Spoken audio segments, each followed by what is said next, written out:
Alright, welcome back to Meteorology 101. In this video, I'm going to talk about cloud development and stability. So if you haven't already, like, share, subscribe to my channel. And for more information on cloud development, visit meteorology101.com/cloud-formation-dissipation. Okay, stability. In general, clouds form as a result of warm air rising, cooling, and expanding. We talked about that in the last video. An air partial rises, expands, cools, condenses, and then condenses onto condensation nuclei, and billions of those condensation nuclei. That condensation is the cloud, makes up the cloud droplets where you can eventually see the cloud. Cloud formation in some areas, these are some examples. You get cloud formation in some areas, thunderstorm formation, different cloud types, shapes, and sizes. And we could analyze these examples by examining the concept of atmospheric stability. I'm going to touch a little bit on this. For cloud formation, there are two types of cloud formation. One is cumuliform clouds, that is the unstable formation, and the other is stratiform clouds, that is the stable formation. Stability, stable equilibrium. An air partial forced away from its original position wants to return. So anytime an air partial that is stable, it's in that position, something an outside force comes and affects that air partial, forces it out of that position, it wants to return because it is in a stable state. Unstable equilibrium is an air partial forced away from its original position, and then it wants to keep moving. So if you look at it like, and we'll get back into this in just a second. We got a couple graphics coming up. So for meteorological purposes, we're talking about air being pushed up or down, so vertical air motions. So in an unstable environment, if air partial was forced up, it wants to continue up. We're talking about the vertical movement of an air partial. If that air partial is forced down and it wants to continue to be forced down, then that's a stable environment. Okay, stable versus unstable, cold over warm. So an unstable environment is if you take the ball and you push it off of the bowl, it wants to continue moving. Cold air wants to sink, warm air wants to rise, so that's a naturally unstable environment. And our troposphere where we live, the layer of the atmosphere we live in, is a naturally unstable environment because it gets colder as you go aloft. So the cold air aloft, warm air on the surface, cold air wants to sink, warm air wants to rise, so you have that continuous mixing in the atmosphere. Warm over cold, so warm air wants to rise, cold air wants to sink, and that is a stable environment. So if you put the ball inside the bowl, it will move until it eventually comes to a stop, and it is a stable atmosphere. A little bit more on that. Put a ball in the bowl, force the ball. The ball displaces, oscillates until eventually it comes back to its original position. That's absolute stability. Bounce the ball on the bowl, you push it off, it continues to move. The ball will continue to move, will not stop unless acted upon another outside force, but continues to move. That is an absolute unstable environment. And then a neutral environment is that ball pretty much wherever it's moved to wants to just stay there. It doesn't really have to return back to its position or want to return back to its position based on its stability.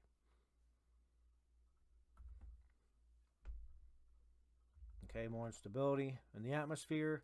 These forces of air include heating, which is convective lift.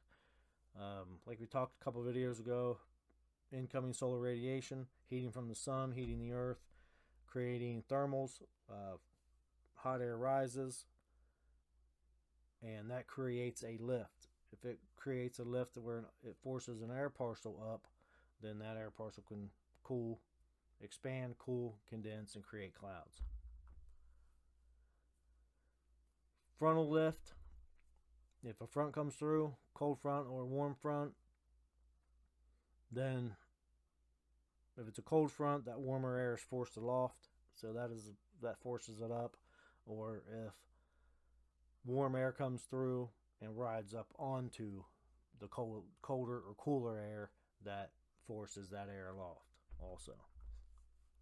Then terrain or graphic lift, that is wind perpendicular to a mountain or a hill. It has to go somewhere, so it blows up, and that creates an upward lift. And if you have the moisture that is forced up, then it expands, cools, and you can create clouds. And then mechanical, which is convergence. A good example of this is in between two thunderstorm cells, you have a downdraft, outflow boundary. A cold air sinks, creates that outflow boundary, and the two outflow boundaries converge. They hit each other. At the surface, they can't go down, so they go back up, and they can actually create another thunderstorm right between two thunderstorms if that updraft is strong enough. An air parcel. Talked about this, I think, in the last video. We use the term partial, talking about moving up or down in the atmosphere. It's air that moves up or down in the atmosphere. Now, an air partial can be just any volume of air. It's like whatever air you're talking about. Basically like a small air mass or the air mass itself. That's the air partial. Whatever, pretty much a consistent makeup of that air mass or that air parcel is the air parcel itself. So it's all uniform throughout that air parcel.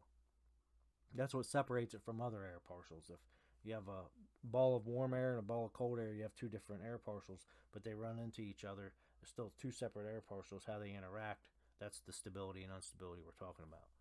So we use just like a balloon-like volume of air, but doesn't mix with the surrounding air. It's separated.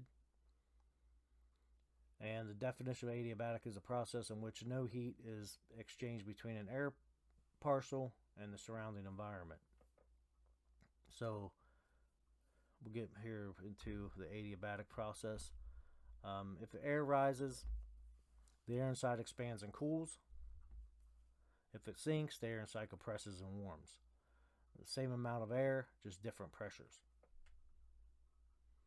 If you come down in the atmosphere, you have think of a column of air above one given point. If you take that balloon and you go up in the atmosphere, it's going to expand and cool because there's less pressure above it. If you come down in the atmosphere, now you're under a whole lot more of an air mass pushing down on that balloon. So now the balloon compresses and warms. Okay, the adiabatic process. The rate at which a partial cools as it rises or warms as it sinks depends on whether or not the air is saturated. The average adiabatic rate is 6.5 degrees Celsius per 1,000 meters. So if you raise an air partial 1,000 meters, the average temperature that it will cool is 6.5 degrees Celsius. If you push that air mass down or the air partial down, the average temperature that it warms is 6.5 degrees Celsius. So that varies based on saturation, evaporation, cooling, condensation. That's a warming process. Humidity, how humid, what's the humidity level of that air parcel, the vapor pressures of that air parcel. There's a lot of factors that play a part into that. Is it moist or is it dry? If the air is unsaturated, relative humidity is less than 100%. This rate is 10 degrees per 1,000 meters. And it is called the dry adiabatic lapse rate. So the dry adiabatic lapse rate, 10 degrees every 1,000 meters. So if you force an air partial down, it's going to warm 10 degrees every 1,000 meters. If you force it up, it's going to cool every 10 degrees every 1,000 meters on average. And then the moist adiabatic lapse rate. If an unsaturated partial of air rises and cools, it will eventually cool to its dew point where it will become saturated to 100%. So you take that air partial, it rises, cools, expands, condenses. Evaporational cooling will actually cool that air partial to the dew point, and then that becomes saturated. 100% humidity. This cooling results in condensation with condensation nuclei. You have to have something to condense to. This is when the cloud begins to form. Also, condensation represents a phase change of water from gas to a liquid. Latent heat is released. Condensation is a warming process. So if the air continues to rise, will it still cool at the adiabatic lapse rate, the adiabatic rate? So the dry adiabatic rate. So once this air partial rises, cools, condenses, does it continue to cool at the dry adiabatic rate? And that is no. The rate will be less due to release of latent heat. So now you change that because the heat you're releasing from that condensation. So rising saturated air does not cool as quickly as rising unsaturated air. Okay, so rising saturated air does not cool as quickly as rising unsaturated air, because there are more molecules compressed together, so that is warming, and it doesn't cool off as quickly as an unsaturated air partial. In fact, it cools an average of 6 degrees per 1,000 meters, which is called the moist adiabatic lapse rate. Same rate for warming if air is sinking. So 6 degrees up, it would decrease 6 degrees up, increase 6 degrees down.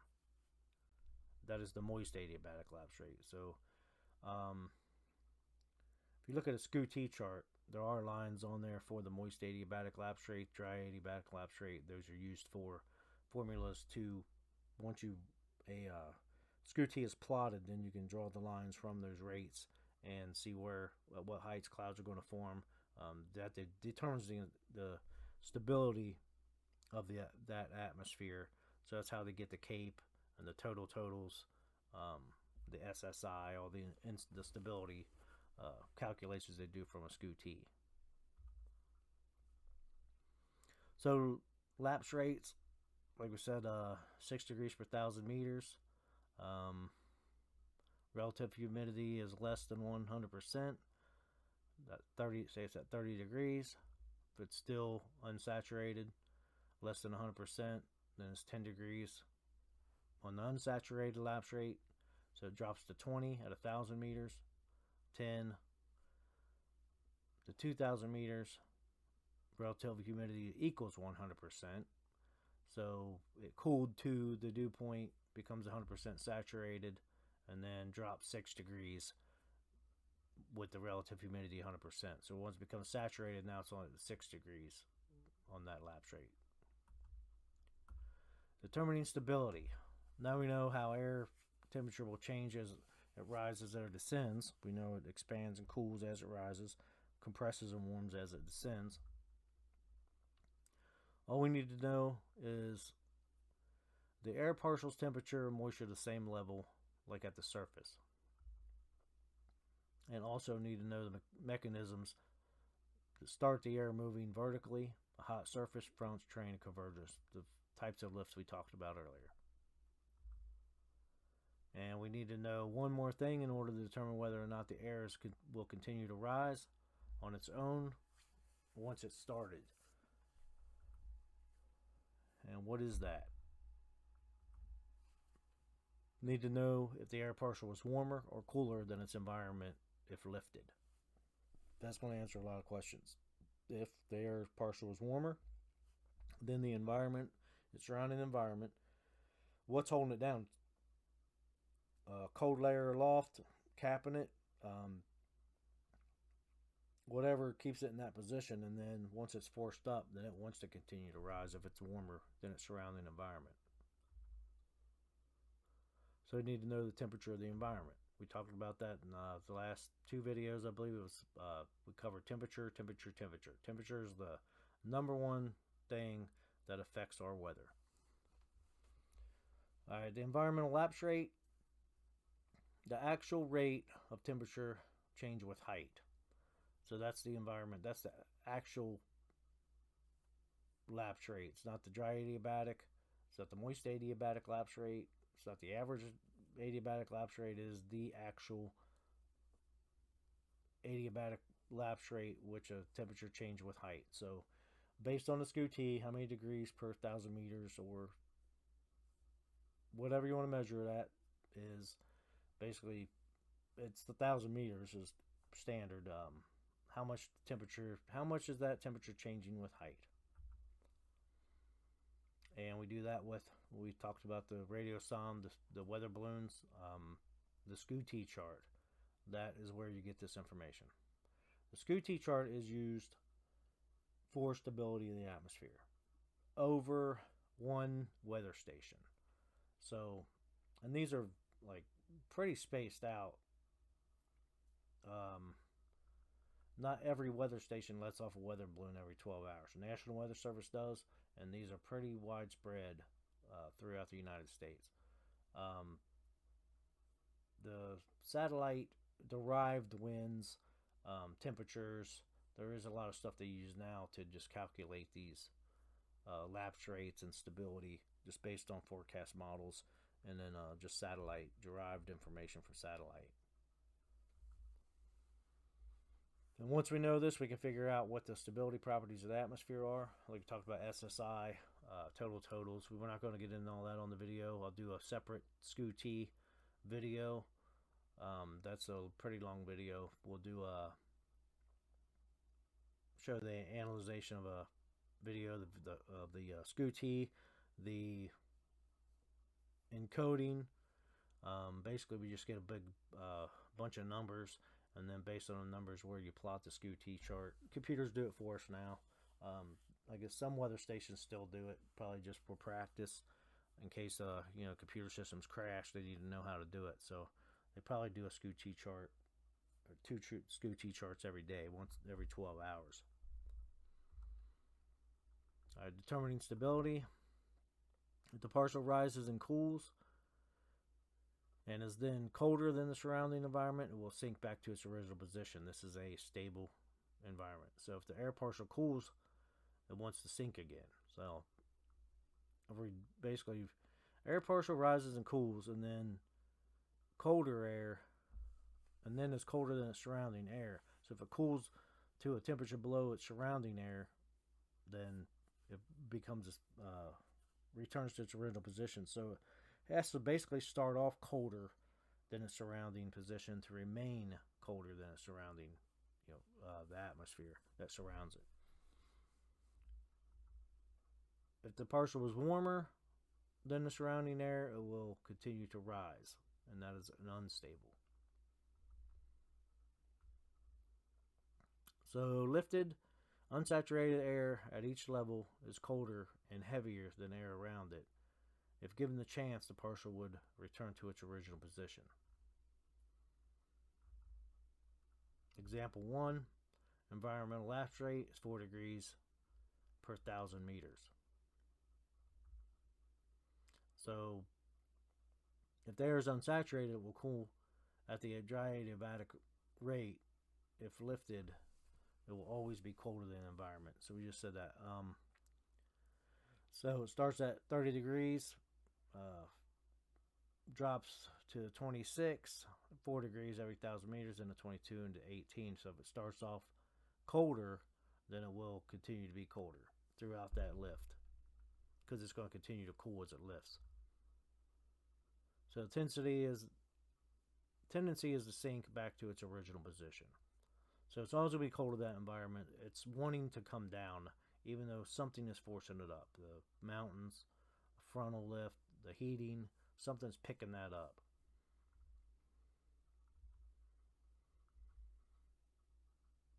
If they are saturated, this is still in a stable atmosphere. It will cool at the moist adiabatic lapse rate. if lifted, and always be cooler than the environment. And its tendency is to sink back to its original position. It just cools at a different rate, but it still remains colder than its surrounding environment. Stable atmosphere. So in the previous example, it didn't matter whether or not the air partial was saturated. It still cooled at either a dry adiabatic lapse rate or a moist adiabatic lapse rate. It still remained colder than its surrounding environment and wanted to sink back to the surface. It would always have been cooler than the surrounding environment if lifted. This is called absolutely stable atmosphere. If the air were to be forced to rise, say by the mountains up front, we talked about the types of lift, in this type of situation, it would tend to spread out horizontally and result in thin, layered clouds like stratus or altostratus. That's your stable clouds, stratiform clouds. Be stratus or altostratus. Or cirrostratus, but you're not really talking about these clouds being forced up like the mountains. Mountains only go up to about, if they go up to 5,000 feet or so, then you're not going to get cirrostratus.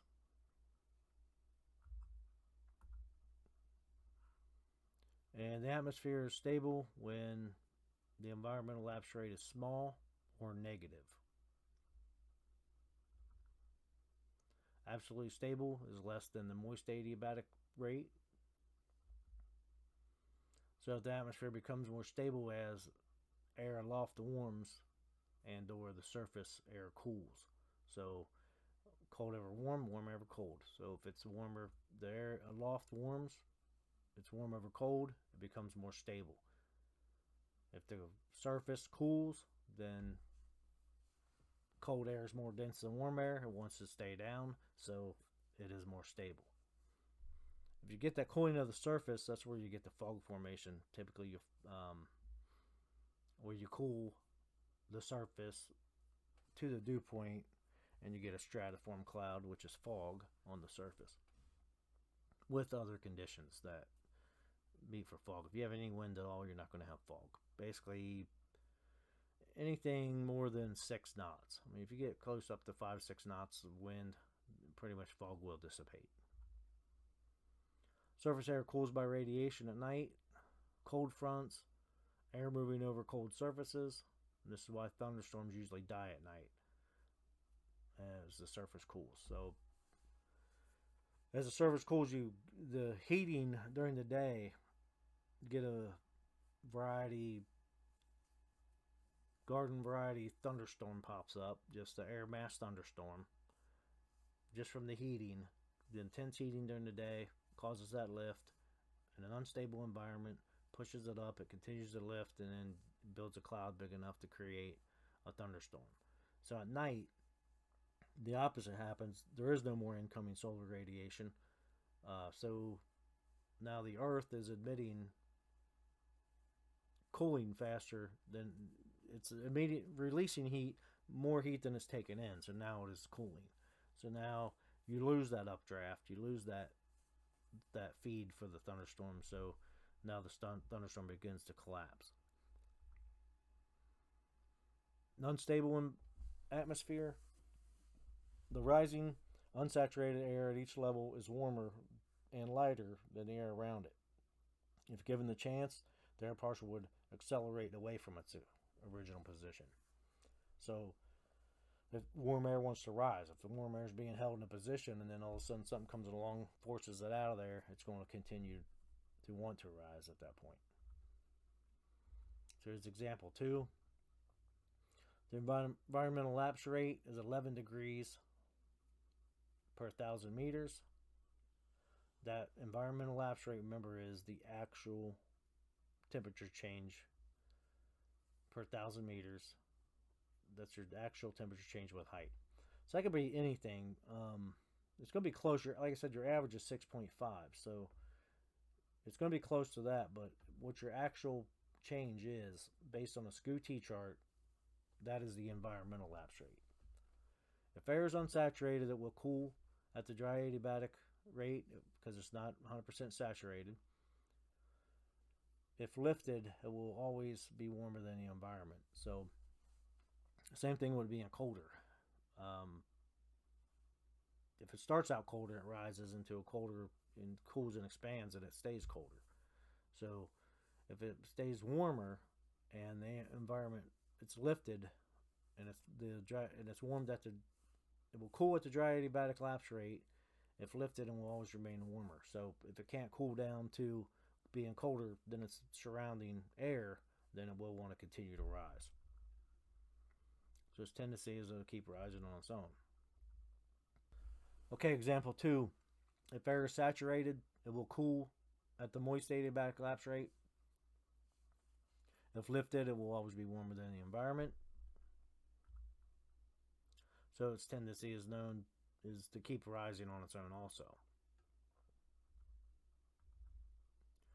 So in example 2, again, it didn't matter whether the air partial was saturated, and it will always have been warmer than the surrounding environment if lifted. This is called absolutely unstable atmosphere. So if you have an absolutely unstable atmosphere and you have something that comes along, forces that air up, then it's going to want to continue to rise. It's not hard for it to rise, so now you get all of a sudden these clouds build up and then reach the tropopause, and then you can get a cumulonimbus cloud build and cause thunderstorms during the day. If air is forced to rise in this type of situation, it would tend to keep rising on its own. Still with the unstable atmosphere, the atmosphere becomes unstable when the environmental lapse rate becomes large, cools quickly with height, and absolutely unstable if greater than the dry adiabatic rate. So the atmosphere becomes more unstable when air aloft cools and or air near the surface warms.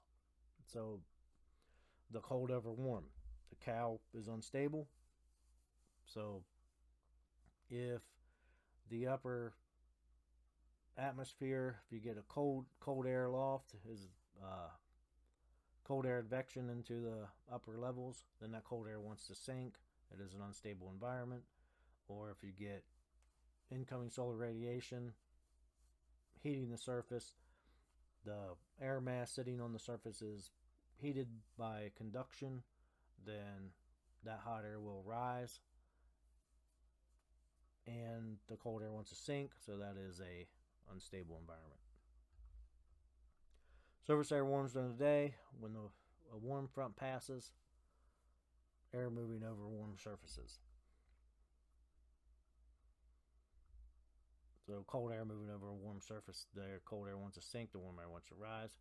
Almost never find absolutely unstable layers except near the surface on hot days. So that's where your instability is. The hot surface on near the surface on hot days. The hot black top, the heat rising. That's where you'll find absolute instability. Conditionally unstable atmosphere. An unsaturated partial of air at each elevation is colder than its surroundings. The atmosphere is stable with respect to unsaturated rising air. Example 3.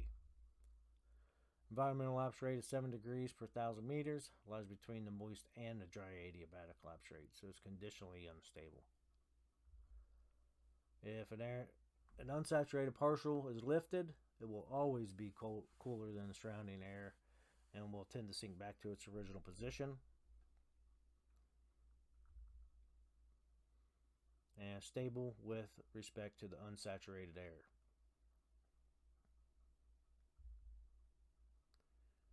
If saturated partial is lifted, it will always be warmer than the surrounding air and will tend to rise on its own, unstable with respect to saturated air.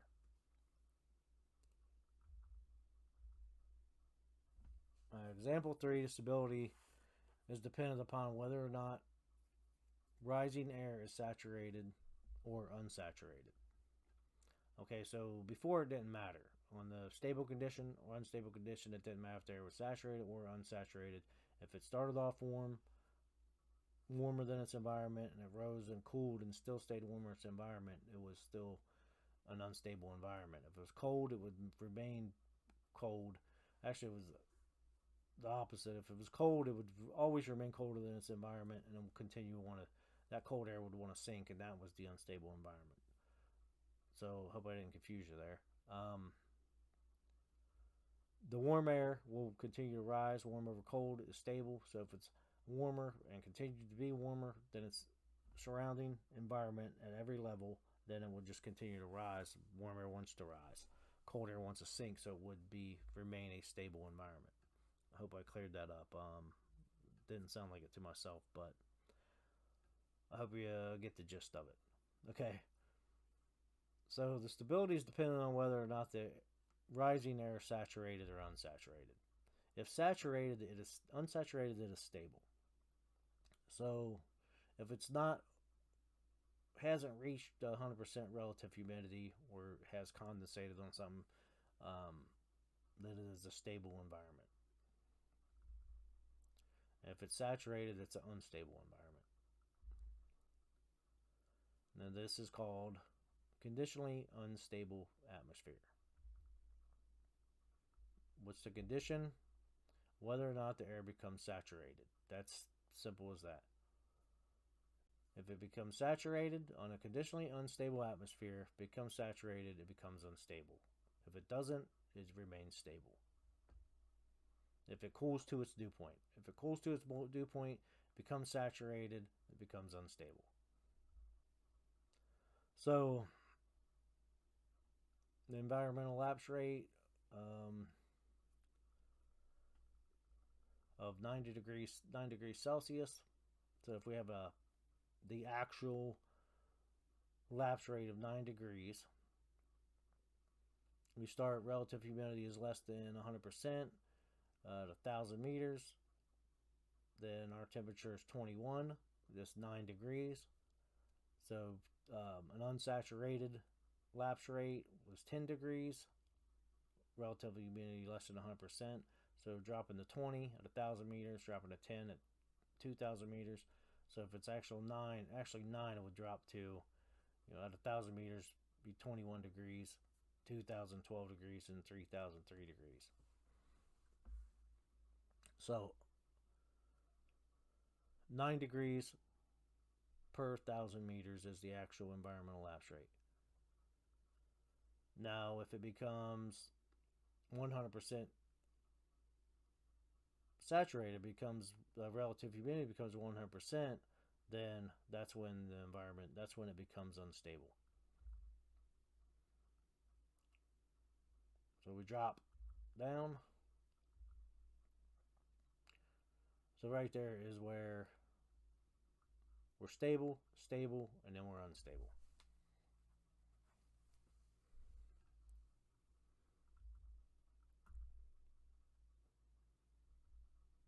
Okay, so cloud development and stability. We touched on it briefly. 4 major ways air is forced up to produce clouds.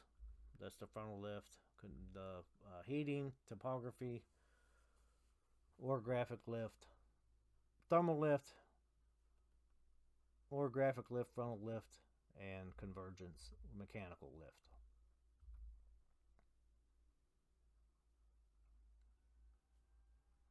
Okay, first 2 for now, 3 and 4 later on.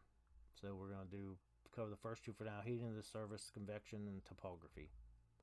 So heating of the surface is heated, the hot air rises, forces the air aloft, and then that becomes cumuliform cloud because it is an unstable condition, and cold air wants to sink, and that's why you get the way clouds are shaped with the rough edges, because that cold air is sinking and suppressing that cloud from growing on the outside edges. Orographic lift, same thing. The wind blows against the mountains, forces it up, forces the moist air up, and then reaches a condensation level, condenses on the condensation nuclei, and becomes a cloud. All right, convection This is what we talked about. Hot surface heats the air, warm air rises, cool air from above sinks to replace it. If the condensation level is low, one thermal may cause a cumulus cloud. Just one thermal. So, and then if it is high, condensation level is high, may take several thermals.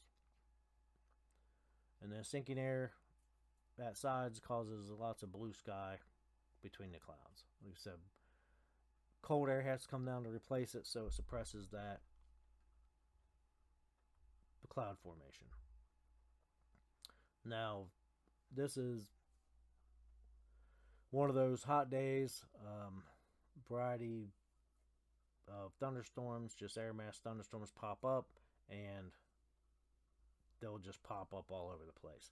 I've seen this on radar. It looks like somebody just shot a buckshot at the screen, and you just had thunderstorms popped up everywhere. And that is all just from the heating of the day. And instability, of course. All you need to do is have the heating to cause that unstable air mass, the air parcels, to rise, and then they want to continue to rise and create that thunderstorm, or those cumuliform clouds and towering cumulus. All right, convection. How much vertically a cumulus cloud grow will depend on stability. So, if it's an unstable environment, if it's stable near cloud top, difficult time growing, probably stay small. So, if you have a warm layer aloft, then that warm air wants to rise, cold air wants to sink, then your cloud heights are only going to get so high before it hits a stable environment. It's like if a thunderstorm cloud cumulonimbus goes all the way to the tropopause. The tropopause is no change in temperature with height, and won't go into the troposphere or the stratosphere. So, because that's a stable environment, you can get overshooting tops into the tropopause, but that will suppress it. So, warming aloft, warm air wants to rise, stable environment, that'll keep your clouds low. If unstable or conditionally unstable through a deep layer, good chance for much vertical growth, towering cumulus clouds. And if unstable over a very deep layer, several miles, then possible thunderstorm growth. You gotta pretty much have, with the thunderstorm growth, you have to have, depending on where you are located, what the level of the freezing level is, how high that is, and then how strong that updraft is to force that air partial, force that moisture up, and then go above the freezing level, condense, freeze, create those hailstones, and then they get them getting heavy enough to drop below the freezing level, and then riding up and down, and then that static electricity being caused from the hail to cause a thunderstorm. So, convection in an unstable atmosphere. This is cumuliform clouds. It's unstable, towering cumulus and cumulonimbus. And topography. Basically, surface air must rise over a mountain range if the wind is coming from a certain direction. If it's perpendicular to the mountain, it has to be forced up. The forced ascent over the mountains is called orographic lift. We covered that. And it has a major effect on precipitation and temperature. So a major effect on precipitation will force that air aloft and then will create the rain, and can actually, if a thunderstorm pushes toward the mountains, and then it can actually cause that rain, that cloud itself to rain itself out before it gets to the lee side of the mountains, and then you have air coming down the mountains, compressing and warming.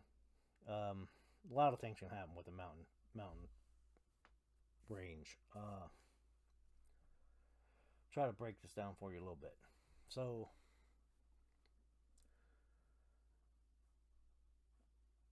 wind perpendicular to the mountain forces the air up. If the air is forced out of its position, if it's an unstable environment, wants to continue to rise, it can build thunderstorm clouds. Then Depending on how much moisture is available, once the rain starts to fall and it gets over that mountain range, then basically your updraft, whatever updraft is created by a thunderstorm is one thing, but the air is forced aloft by the mountain range. Once it gets over the mountains, then it's no longer there to feed that thunderstorm, so that front of that thunderstorm will just rain itself out or just collapse. So unless there's a continued wind perpendicular with the mountains forcing more air up and up and up, then you can continue, like I said, unless that air is available, then it will most likely just collapse and the thunderstorms just go away.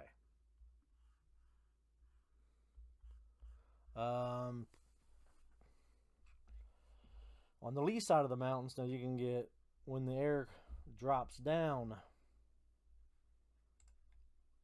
hold on just a second, let me get this straightened out. So when the air drops down and is compressed and warms, you can create a lee side trough or a lee side low, and then depending on what the stability of the atmosphere, if that trough, that lower pressure will allow the air partials to rise and create thunderstorms or a low pressure system on the lee side of the mountains. If you get air compressing down off of the mountains, a cold air sinking off the mountains, then you can have that cold air coming down that will suppress any clouds. So a lot of things can happen along a mountain range. When I was forecasting in North Carolina, we'd see thunderstorms coming all the time from the east. Pressure system come through. All of a sudden, nighttime, the sun would go down, and the thunderstorm hit the mountain range, and it just rained itself out, and we never got any rain on the east coast. That happened a lot. We also got winds rushing down the mountains, cold air, getting 30, 40, 50 knot gusts off the mountains, and then that would come several miles out from the mountain, the foot of the mountains, and then never reach us either. So now if you had that happening, a cold air mass pushing aloft over the mountains, and then you had a heating from the surface during the day, and you get a sea breeze, and you get those two, that convergence happen right on the lee side of the mountains, or just east of the mountains. You could get a little bit of a line of thunderstorms right in the middle of North Carolina. Precipitation. Some clouds produce rain, but why do some clouds participate and others do not? And how do cloud droplets grow large enough to fall to the earth? And from earlier, what do all cloud droplets need in order to form? We covered that in the last video also, and that is condensation nuclei. Has to have something to condense to. You can have all the moisture you want, all the water vapor you want, but if you don't have that dirt, dust, salt, soot, smoke, something for it to condense to, it will not. Typical raindrop, 20 micrometers is a cloud droplet. 2,000 micrometers is a typical raindrop, and 0.2 micrometers is condensation nuclei. Now, the bigger the condensation nuclei is, the bigger the raindrop is. So based on the size of condensation nuclei, cloud droplets and raindrops, do you think the raindrop is just due to condensation? It would take about 3 days for that to happen. How long does it take for thunderstorms to pop up in the summer? 1 hour or less. So once you start seeing clouds build up in the summer on a hot day, then you can have a thunderstorm within the hour, depending on the stability of the atmosphere. A conditionally stable or unstable environment, it would have to be an absolute unstable environment for that to happen. So the process of condensation is not quick enough to produce raindrops. So how do they form? There are two processes. There's collision and coalescence, also called the warm rain process because it only involves liquid water. So any water droplet collides with another water droplet to form a bigger water droplet to be able to fall out of the sky as rain has to be below the freezing level. Once that water droplet gets above the freezing level, then it begins to freeze and becomes ice, and then that's a whole nother process. So the main thing needed for this process to work is droplets of different sizes. And how might that happen? Simply random collisions. So rain droplets just collide into each other randomly, creating bigger droplets. Those bigger droplets overcoming the smaller droplets and becoming even bigger droplets. Different size condensation nuclei. Salt is larger than dust, so its cloud droplet will be larger too. Since larger drops are heavier, they fall faster than the small drops. They fall and collide and merge with smaller drops. That's coalescence, where they catch up to the smaller drops, overtake them, and then they become one drop. Absolute most important factor in this process is liquid water content. Has to be water. Other important factors: the range of the droplet sizes, some larger than others, the cloud thickness, updrafts in the cloud, and electric charges of droplets opposites attract. So get down to the molecular level, is it positively charged or negatively charged, and the opposites will attract each other and pull together. Cloud droplet 1000 micrometers,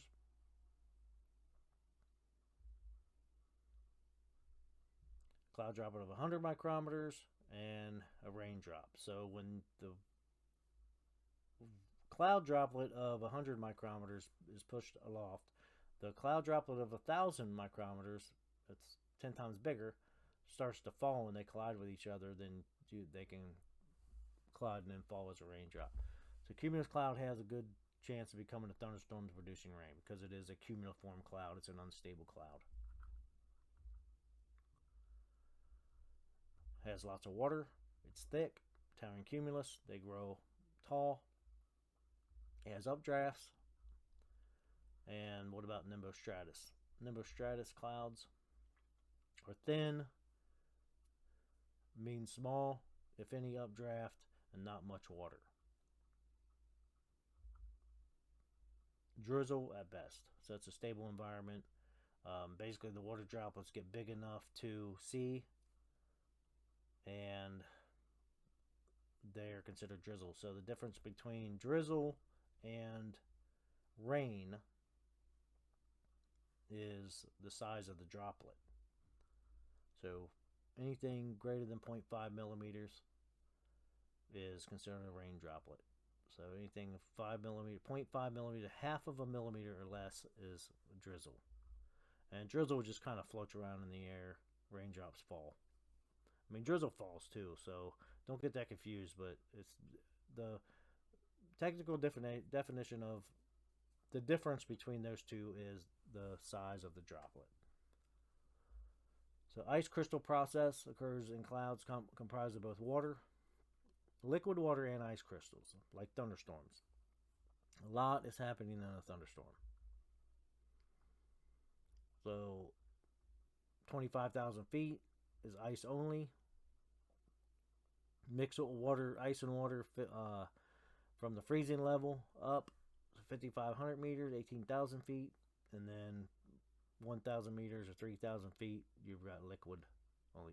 Now, your freezing levels is right there at between 1,000 and 5,500 meters, so that's where anything below that freezing level is water. Anything above it can be mixed or frozen precipitation, because once that water droplet is forced aloft, it does take some time to freeze. It doesn't freeze instantly.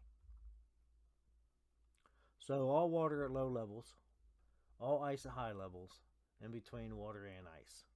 How does it happen if the temperature is below freezing? There are two reasons for that. Small cloud droplets freeze at lower temperature, and ice crystals need ice nuclei on which to form. Not many of these things.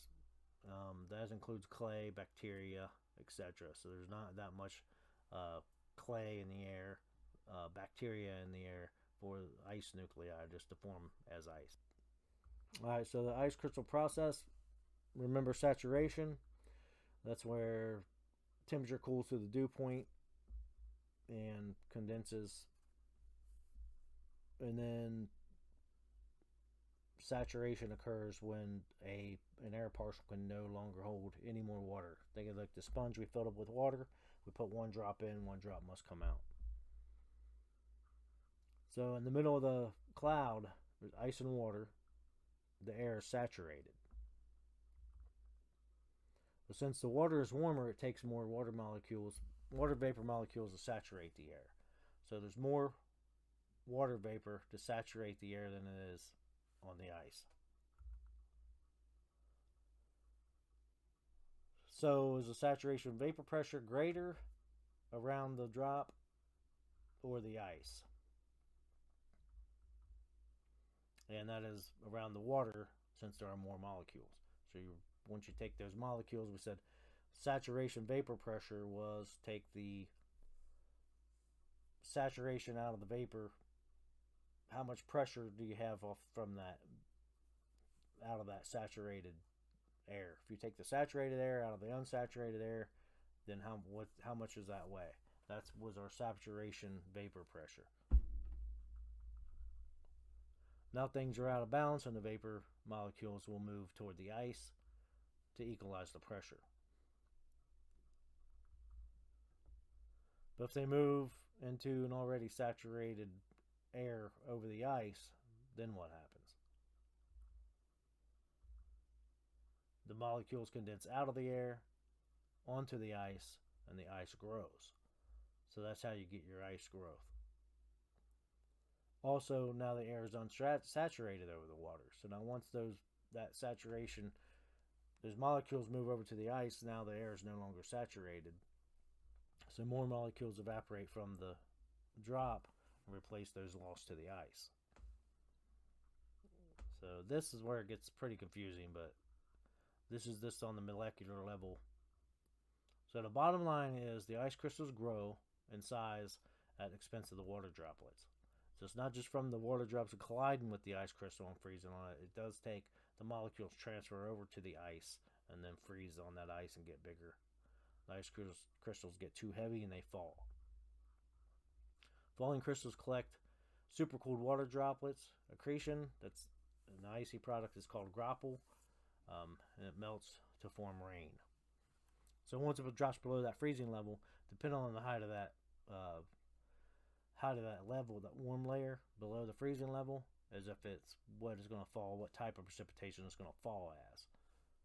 So if it's, I believe it's 1,200 feet or 1,500 feet, then if that layer is 1,500 feet, it's going to fall as rain every time. It's going to land on the ground as rain. Falling crystals can also fracture as they collide with others. Happens in colder clouds. If the pieces stick together. Snowflakes. This process of ice crystal forming snow is called aggregation. So the thunderstorms we see have all kinds of things going on in them. They have ice, water, snow, grapple, hail, etc. So there's all kinds of forms of the frozen precipitation inside a thunderstorm. Now, what shape is a raindrop? You always get your typical shape. Number one is it perfectly round. If your pressure, is forcing outward equally, then it would be round. And then number three would be if you had a round water droplet and it was falling, and the pressure from the air that it was pushing through would make it elongated. So it's not number one, not number two, except for small drops that cannot be changed. They're too small to be influenced by the outside air. Number three is your answer. So, alright, that pretty much ends the show. Should have done some highlights here. Let's go over this in our head real quick. For one, clouds do not form without condensation nuclei. In an unstable environment, you have an air partial. No matter where it is in the atmosphere, it's being held in that position, or it's sitting in that position. If it is forced aloft, does it want to continue to move, or does it want to return to its original position? If it wants to continue to move, then it's an unstable environment. If it wants to return to its original position, cold air sinks, warm air rises. Once it's pushed to get that started, then it wants to return back to its original position. If warm air is pushed down, it wants to go back up. That is a stable environment. If cold air is pushed aloft, it wants to come back down. That is a stable environment. Cold over warm is unstable. Cold air wants to sink. Warm air wants to rise. Cloud formations, when the air is forced up, cools, condenses onto the nuclei, billions of water droplets run into each other, become bigger. The condensation nuclei condensates onto that as a water droplet, and then those water droplets all collide and coalesce, and then eventually get too heavy for the updraft to hold them aloft, and they fall as rain. If the freezing level is below, it's 1,500 feet or less, then it will definitely fall as rain. Saturation is 100% humidity. An air partial is 100% saturated when it reaches 100% humidity.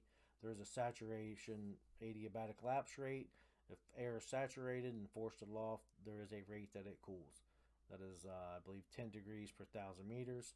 And then the average adiabatic lapse rate is 6 degrees per 1,000 meters. And then unsaturated air or saturated air cools at a different rate. And then you have the environmental lapse rate, which is what the air is actually cooling at as it moves aloft. Alright, well, thank you for watching this video. If you like what you see, if you learned something, give me a thumbs up. Make some comments if you want.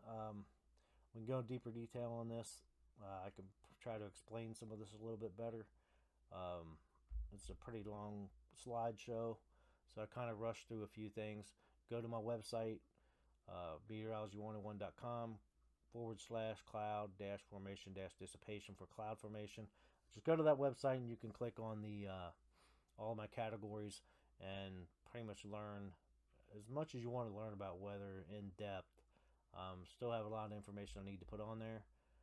Trying to get some of this information on a video just to help people understand it a little bit better. I know reading them articles is, if you don't understand exactly the process going on, they get a little hard to understand. So just bear with me on that. And like I said, subscribe to my channel. Give me a thumbs up. And I'll see you next time. Thanks for watching.